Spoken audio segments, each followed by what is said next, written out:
Ceci est un livre audio autogénéré par Google. Introduction.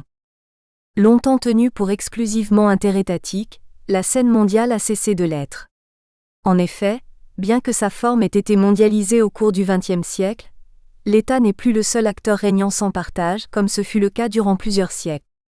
Les innombrables intervenants transnationaux, qui échappent aujourd'hui à son contrôle souverain, réussissent désormais à le mettre en échec dans l'accomplissement de ses principales fonctions régulatrices. Autant dire qu'ils détiennent à présent une place déterminante dans la politique internationale. Fondé par les États et pour les États, le droit des gens a structuré leurs relations.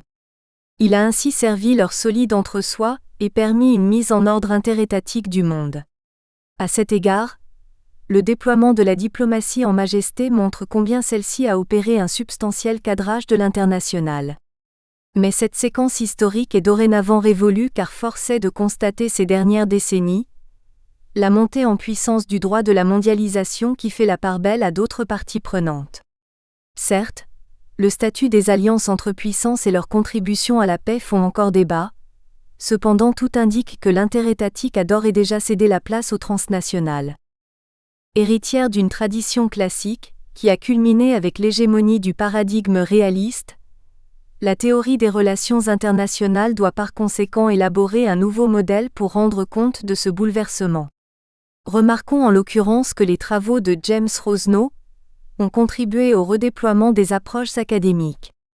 Soulignant combien le niveau micropolitique revêt à ce jour une importance cruciale pour comprendre la politique mondiale, il a été parmi les premiers chercheurs à mettre l'accent sur les dynamiques individuelles, auparavant méconnues ou minorées. Son projet épistémologique explore toutes les corrélations possibles entre les variations micropolitiques et leurs résultats macropolitiques, avant de s'employer à montrer qu'il s'agit là d'une nécessité incontournable. La mise en concurrence de l'État tient aujourd'hui aux possibilités d'intervention directe d'acteurs non étatiques, comme les firmes, les OI, les ONG ou les individus par exemple, pourtant considérés jusqu'alors comme exclus de la scène internationale et non sujets du droit des gens. Plus mobiles, moins disposés qu'auparavant à reconnaître tout lien d'allégeance, ils réussissent désormais dans certaines situations à intervenir de manière décisive dans la politique internationale et ce faisant, à éroder les différents monopoles étatiques. Il s'agit d'acteurs en réseau ou de mouvements faiblement institutionnalisés qui multiplient les liens horizontaux.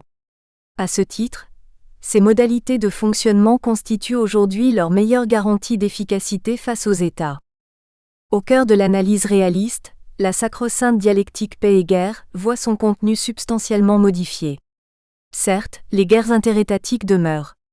Mais d'autres formes de belligérance sont apparues ces dernières années, comme le conflit asymétrique, souvent de basse intensité. Dans le même temps, s'affirme une juridicisation de l'international qui se réalise au détriment des souverainetés étatiques. Ainsi voit-on aujourd'hui le droit de la guerre, au fondement du droit des gens, se retrouver parfois concurrencé par le droit humanitaire. Autrement dit, les États ne disposent plus, comme au cours des siècles passés, d'un droit exclusif et incontesté de conduire les guerres.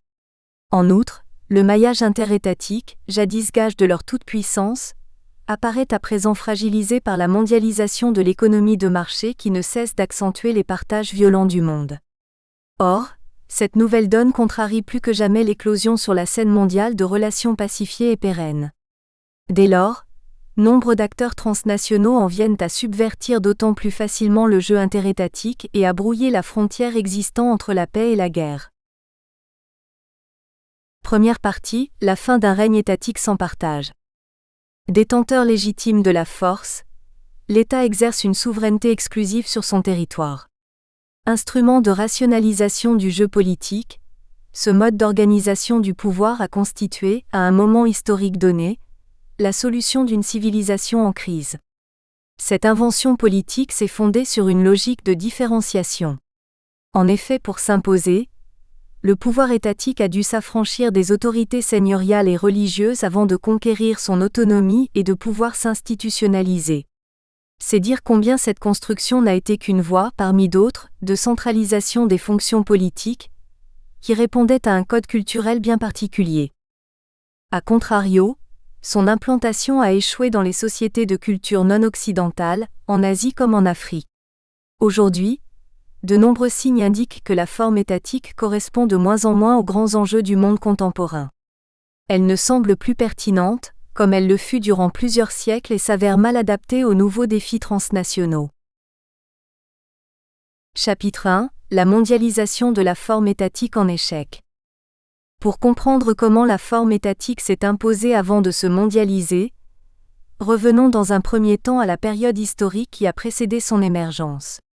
C'est en rupture avec la tradition médiévale et afin de légitimer l'autorité des princes, face aux prétentions universalistes de l'Église et de l'empereur que les légistes ont fait de l'État, le sujet de droit par excellence. Pour ce faire, ils l'ont défini comme le souverain détenteur d'un pouvoir légitime de contrainte à l'intérieur du territoire. Autrement dit, ils ont théorisé la réalité historique suivante. L'État correspond à une territorialisation et à une centralisation du politique.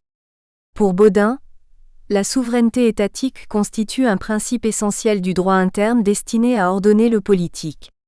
Identifiée ensuite par Hobbes au pouvoir absolu, elle situe d'emblée l'État au-dessus de toutes les lois et le dispense par conséquent d'avoir à se soumettre à une quelconque règle de droit supérieur.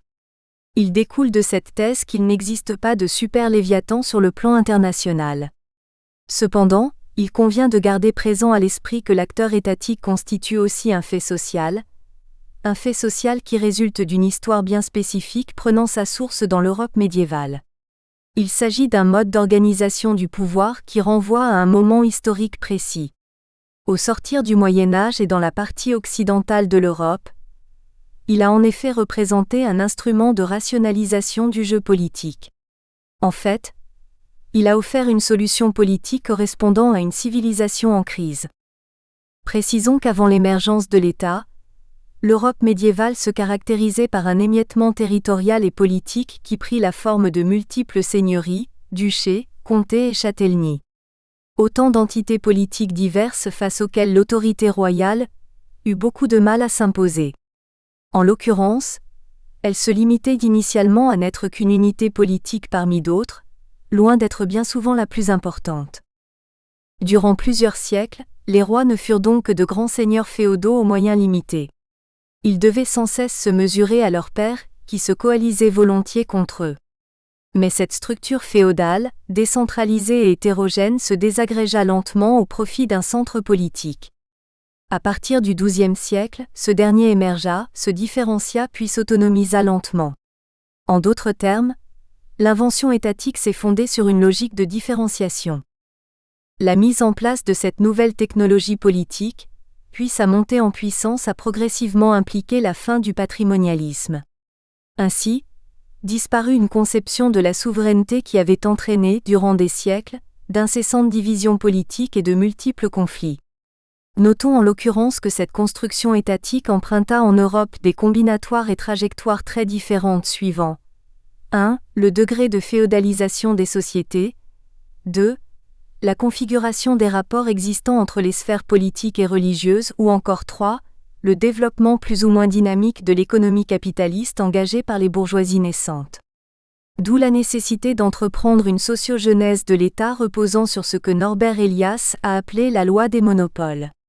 Cette expression rend en effet bien compte du processus de monopolisation par lequel, au sortir du Moyen Âge, l'État réussit dans la Francia occidentalis à détenir deux monopoles clés, à savoir le monopole militaire et le monopole fiscal, monopoles à partir desquels il lui devenait aisé d'en conquérir beaucoup d'autres, comme le monopole judiciaire ou bien encore le monopole diplomatique.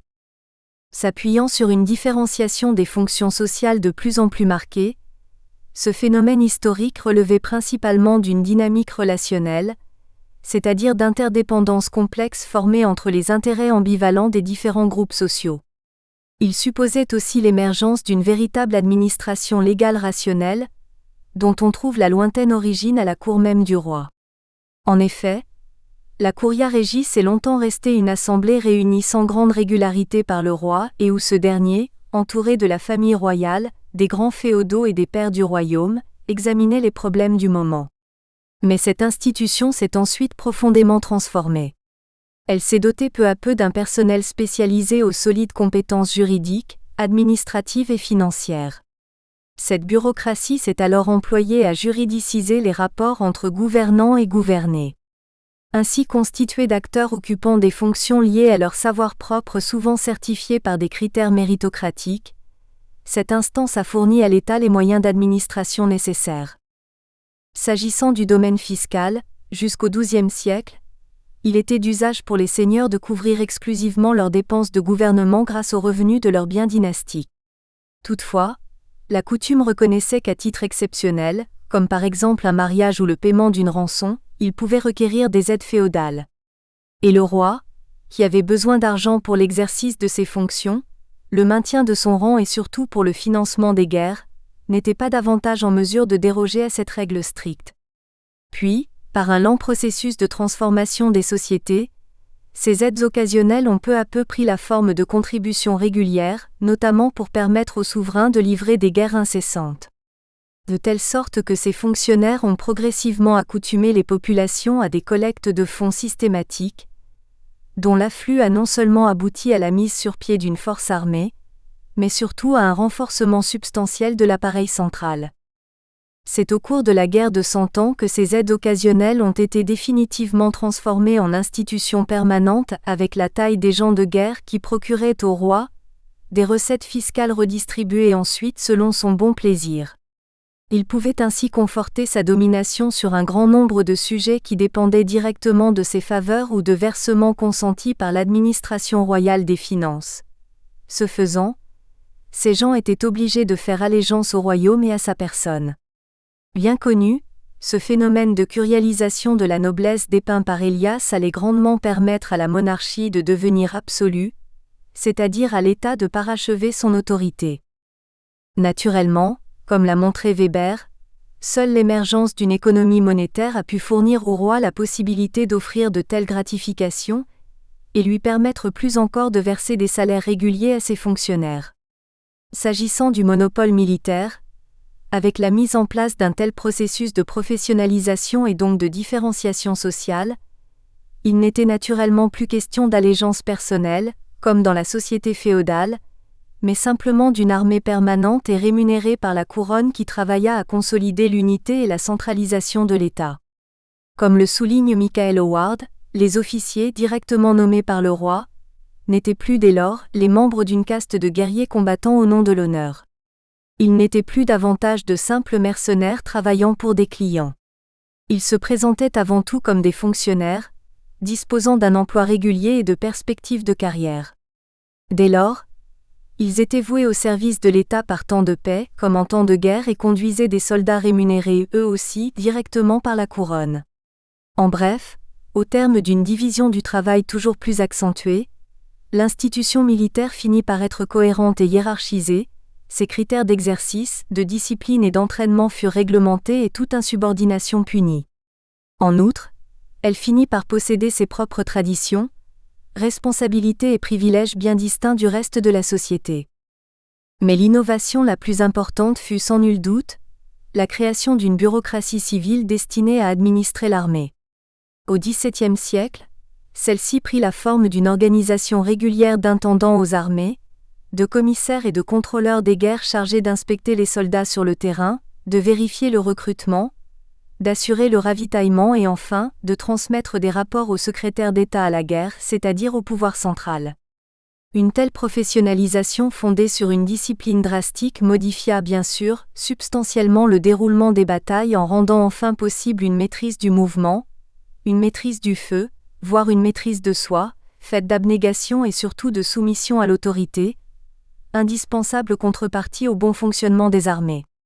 Dans tous ces domaines, l'État français joua un rôle pionnier. C'est en effet en France que ce modèle d'armée professionnelle se développa de la manière la plus achevée, grâce notamment à des serviteurs de l'État comme Letellier ou Louvois.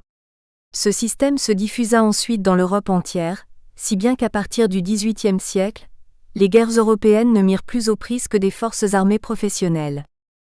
Cette sociogenèse de l'État a été entreprise tout d'abord par Norbert Elias, et plus largement ensuite par l'école de la sociologie historique qui mit en évidence les différentes voies empruntées en Europe. Sans prétendre les retracer ici, Rappelons simplement que la France fut un pays de forte féodalisation dans lequel se mit en place une séparation nette du politique et du religieux. Partie prenante du processus de sécularisation, l'État très bureaucratisé y domina la société civile.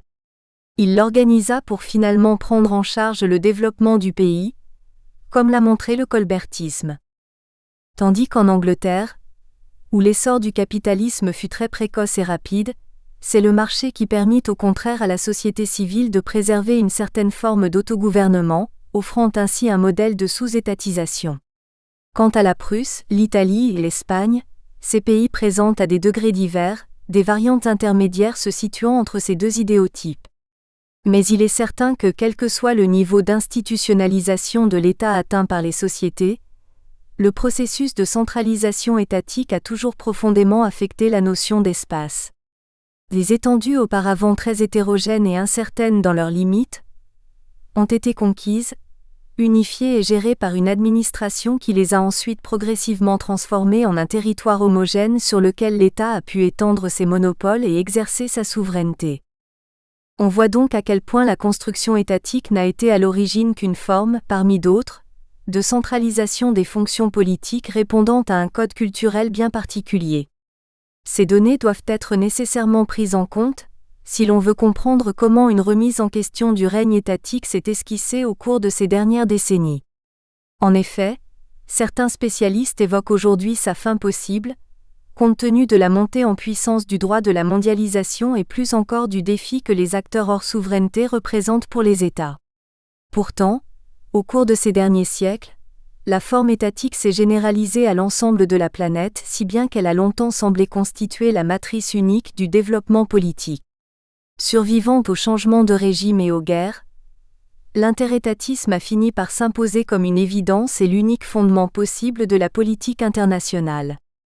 La mondialisation du phénomène étatique pourrait par conséquent donner à penser que cette forme politique a partout triomphé, alors même que l'uniformisation des États n'est qu'apparente et que leur puissance reste très inégale.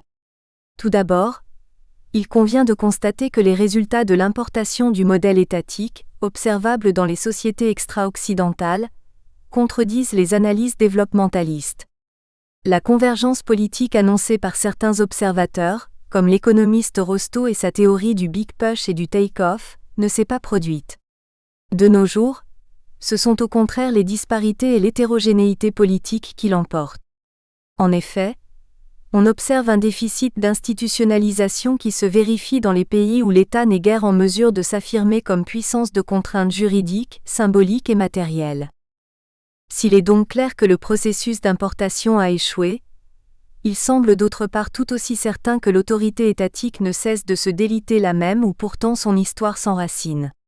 En effet, les vieux États européens et plus globalement l'ensemble occidental, sont tous aujourd'hui profondément affaiblis par une crise de légitimité qui revêt une ampleur sans précédent. Critiqués comme principe d'identification nationale, ils assurent de plus en plus difficilement leur fonction de régulation et d'intégration sociale. Enfin, outre ces contraintes endogènes, ils doivent faire face à de nombreux défis transnationaux qui rendent leur surface d'emprise chaque jour plus poreuse, leurs frontières plus incontrôlables et anachroniques, leurs monopoles plus contestés. De prime abord pourtant, les 193 pays membres qui siègent aux Nations Unies témoignent, par leur seule présence et leur égalité juridique, de l'universalisation du mode de construction étatique. Tous sont effectivement constitués en ordre juridique sur un espace territorial bien circonscrit. De même, tous s'organisent-ils autour d'un centre politique apparemment distinct. Cependant, il ne faudrait pas pour autant conclure à l'unité du modèle. Si les règles diplomatiques peuvent ignorer les réalités sociologiques et s'appliquer uniformément, ces dernières n'en continuent pas moins de s'imposer, traçant de profondes lignes de clivage entre les unités étatiques. Sans doute, ces acteurs politiques peuvent-ils se prêter à des comparaisons en termes de structure constitutionnelle ou institutionnelle, mais par-delà ce formalisme juridique, un grand nombre d'entre eux n'exercent pas une pleine souveraineté. Bertrand Badi a bien montré comment l'importation du modèle étatique, issu de l'Occident, dans des sociétés aux univers culturels étrangers, avait souvent induit une perte de sens. Nous espérons que vous avez apprécié cet aperçu. Pour continuer à écouter ce livre audio sur Google Play Livres, utilisez le lien dans la description de la vidéo.